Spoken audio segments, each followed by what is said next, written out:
Supreme কোর্টে পিছিয়ে গেল ওবিসি শংসাপত্র শুনানিও। ওবিসি শংসাপত্র শুনানি 26শে জানুয়ারির পর হবে বলে জানা যাচ্ছে।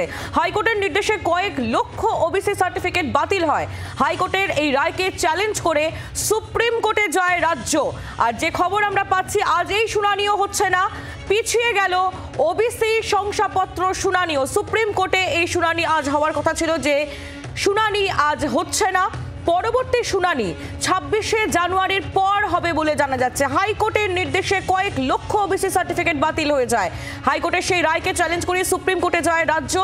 আজ এই মামলার শুনানি হওয়ার কথা ছিল, যা আজ হচ্ছে না। আপডেট নেব, রাজীব চক্রবর্তী আমাদের প্রতিনিধি রয়েছেন আমাদের সঙ্গে। রাজীব, সুপ্রিম কোর্টে ওবিসি শংসাপত্র শুনানি, সেটাও পিছিয়ে গেল।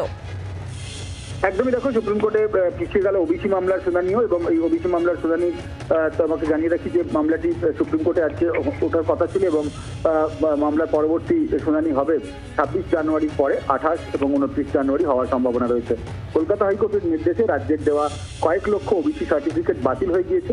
সেই রায়কে চ্যালেঞ্জ করে সুপ্রিম কোর্টের দ্বারস্থ হয়েছিল রাজ্য সরকার এবং শীর্ষ আদালতে ওই নির্দেশে এখনো পর্যন্ত কোনো স্থগিতাদেশ দেওয়া হয়নি। ফলে ওবিসি সার্টিফিকেট ব্যবহার করতে পারছেন না বহু মানুষ। এই বিষয়টি রাজ্য সরকারের তরফ থেকে সুপ্রিম কোর্টে তোলা হয়।